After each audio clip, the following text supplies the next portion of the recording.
everyone, welcome back to Trees and Turtles. My name's Imogen and in today's video I am breaking down the 5 kinds of hobbies you should have. If you're not already subscribed, make sure to do that, give this video a thumbs up, follow me on Instagram and let's get started. So it's often said that you should have 5 types of hobbies and this framework is all over the internet, so I just wanted to break it down and kind of give you my own take on it. And these are the following hobbies. 1 hobby to make you money, 1 hobby to keep you creative, 1 hobby to keep you in shape, 1 hobby to build your knowledge and 1 hobby to help you socialise, okay? So those are the 5 hobbies that, according to the internet, you should have. So these are the ones I have. So I basically did like a thought experiment and I went through and I was like, do I actually have all 5 of these hobbies? Because I have like 10 hobbies, but I was wondering if I had one that fit in each category. So 1 hobby to make you money, yes, I have this. I do my side hustle, which is like filling out surveys, and I can link it in the description if you're interested. I also made a whole video on that. I make around 1k a year from that, so it's pretty good.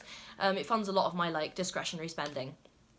1 hobby to keep you creative. I have a lot of hobbies to keep me creative actually, but the main one is this, YouTube. So I create videos not every day, but like most days, and it just, honestly, it really tests my creative abilities because I'm always coming up with new video ideas. I'm trying to improve how I look on camera, like how I present myself, so that really keeps me creative.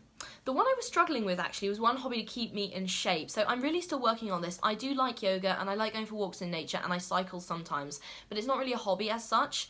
I guess the nature walks thing is a hobby, kind of, but I do need to work out more, so this is a hobby that I haven't quite, I haven't got it down yet, if that makes sense.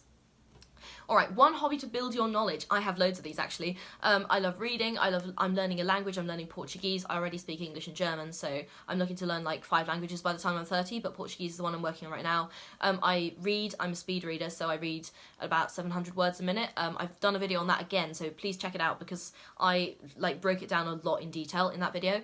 And also writing, I journal, but also I have specific writing projects that they're in progress right now, but I'm excited to share them with you when they're done. Right, 1 hobby to help you socialise. I have 2 actually. D&D, I play D&D most weeks, and I'm in a very cool campaign right now where I'm playing a half-orc, and she's just kind of a scary character, but she's yeah, she's basically a half-orc and she's a lesbian, so we stan. Anyway, my other hobby that helps me socialise is going to gigs. So I love the band Oh Wonder, and I have their name tattooed on my arm, and I go to as many Oh Wonder gigs as I possibly can, and I also like going to other gigs. So for example, last summer I saw Franz Ferdinand at a music festival. They were really, really good. Not last summer, no, 2 years ago. Holy shit, has it really been 2 years? Anyway, okay, I've seen Franz Ferdinand and other artists as well.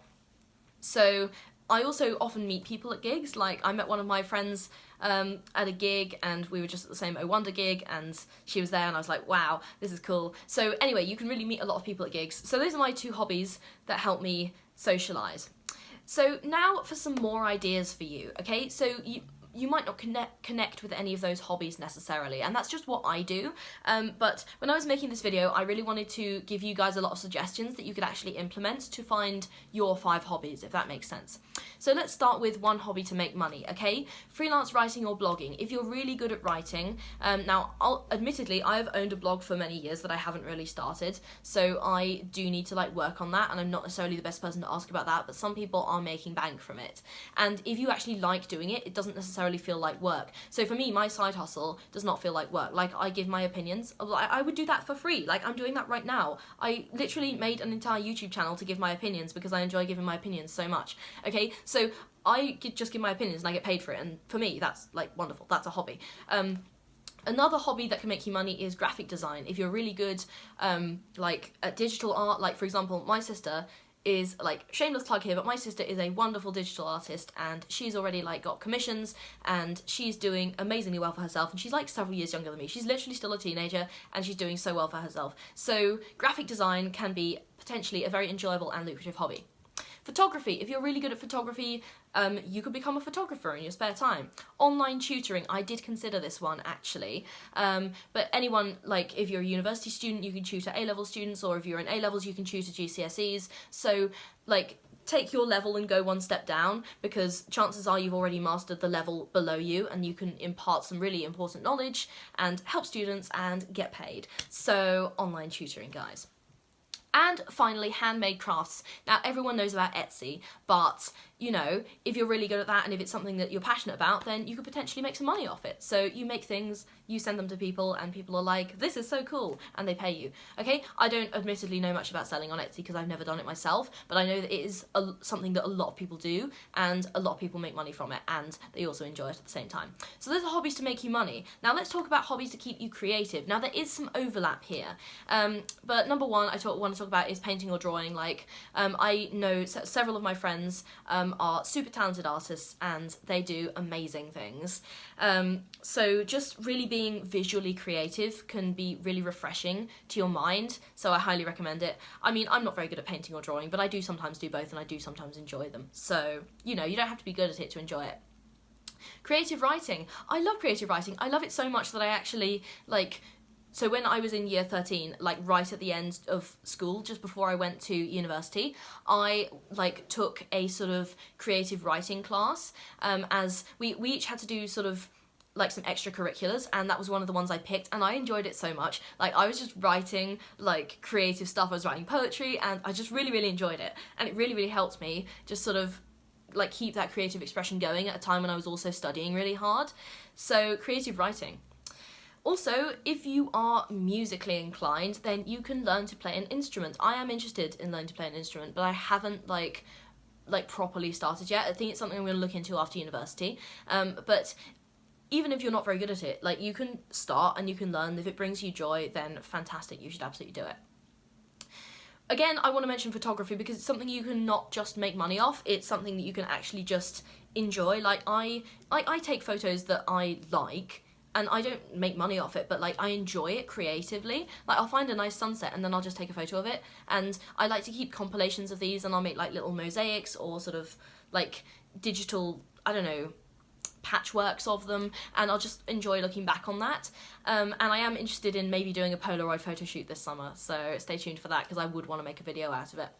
Also, DIY crafting. Like, if you're just sort of, you can make stuff out of stuff, basically. We've probably all done this as kids in kindergarten or whatever, but it can sometimes be really fun to just like go do finger painting, or I don't know, make a duck out of a toilet roll. It can be really silly and it can be really simple, but the point is, if you are doing a creative hobby, then you're probably like getting some kind of working with your hands, and you are gonna be creatively refreshed by that. Alright, next up, hobbies to keep you in shape.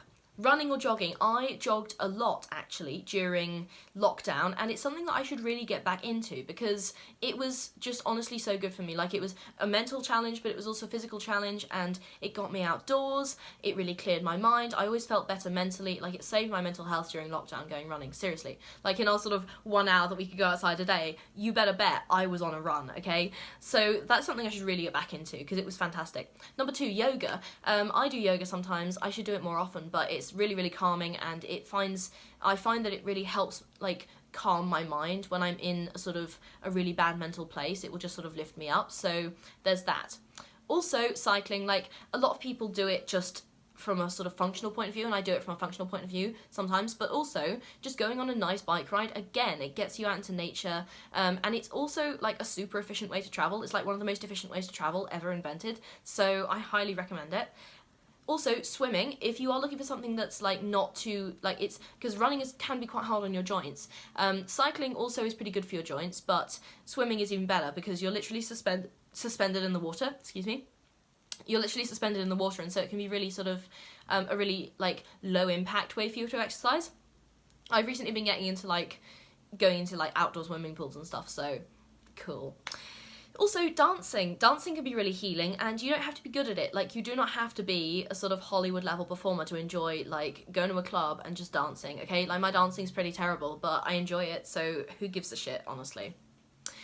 Right, next. Hobbies to build your knowledge, okay? Reading non-fiction books. So reading fiction books is great, but I honestly prefer non-fiction. Like, I'll read a good autobiography or something like societal commentary, like that genre of books about societal commentary is just something I absolutely love. Like, I've loved it since I was a teenager, and anything that's like commenting on the world that we live in, I am absolutely gonna eat it up, okay? So reading non-fiction books is a fantastic way to build your knowledge of the world.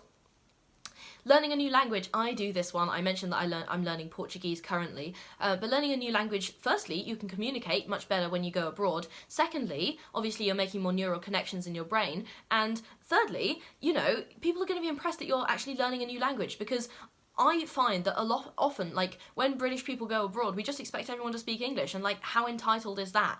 Like, you know, everyone else has made an attempt to learn our language, so English people and British people should absolutely make an attempt to learn other languages, because otherwise, you know, it's just really cringe. So learn a new language, okay? Also, coding and programming. So I have started to learn Python, a little bit of Java. I do also want to learn SQL, so I'm learning to code. It doesn't necessarily come naturally to me, but I think it's really important to understand how computers work and be able to sort of give them information and be able to, like, write scripts for them in the modern age. So maybe learning to code is for you. I have 2 more hobbies that can build your knowledge. Gardening. I was obsessed with gardening when I was a teenager, and just honestly planting something, watching it grow, and then, like, pruning bushes and stuff, that was, like, I was all about that. I was reading every gardening book I could get my hands on, and honestly, when I get my own place, I do want to, like, start gardening again, even if it's on, like, just a balcony. I want to grow some tomatoes. It can be really, really healing, and you have to be patient. Like, it does not grow overnight, okay? So it also really teaches you patience. And finally, podcasting. So something that you may not know about me is I used to run a podcast, and it's no longer on the internet. It was taken down by me. But the point is that, like, if you want to sort of have a conversation with one of your friends and you want to share it, and you have, like, a particular topic that you want to talk about, it could be really, really good. To just start a podcast. And I know everyone has a podcast these days, and it's not special and it's not new, but it teaches you a lot of, like, adjacent skills as well. So audio editing, I genuinely think that my experience with, like, audio editing, because I edited the podcast, has really, really helped me with my YouTube channel. So those are really transferable skills that you can then use in other endeavours in your life. So maybe start a podcast. Also, we have, finally, hobbies to help you socialise. So number 1, joining a sports league. If you are a sporty person, joining a club can really help you meet other sporty people, like duh. I'm not a very sporty person, but if I was, I would be joining one, you can bet. I mean, I'm more of a D&D person, so I joined a D&D club and I met other D&D enthusiasts, so it works, right? Also, a book club. Now, you're doing 2 things here. You're combining a hobby that gives you knowledge, reading a book, with a hobby that helps you socialise. Book club. Amazing. Right, board games or card games. There is a board game cafe in my hometown, which I think is just the best idea ever. Literally, they have a full library of board games, and you just pick one, and then you order drinks, and then you play the board game, and you socialise, and it's just fantastic. So any kind of like board game can really help you socialise. Try cooking or baking classes. Like, if you're terrible at cooking like me, I honestly think maybe after I graduate, I will just do some cooking classes, because this is a skill I really need to develop. Like, I am burning stuff and, like, it's not great. So I think this is actually something I might do, and I can also meet people doing that. And finally, if you are community-minded, try community volunteering. So I'm sure there's, like, a community garden or, like, a soup kitchen or something that you could volunteer at. And firstly, you're helping people. Secondly, you're socialising. So where's the downside? I mean, obviously, if you don't have enough social energy, then you want to put energy into self-care before you do that. But at the same time, if that's your kind of thing, then you should absolutely go for it, because you will probably meet a lot of cool people. Alright, this was my breakdown of the 5 types of hobbies you should have. Let me know what you learned in the comments. If you're not already subscribed, make sure to do that. Give this video a thumbs up, follow me on Instagram, and I'll see you guys next time. Okay, bye!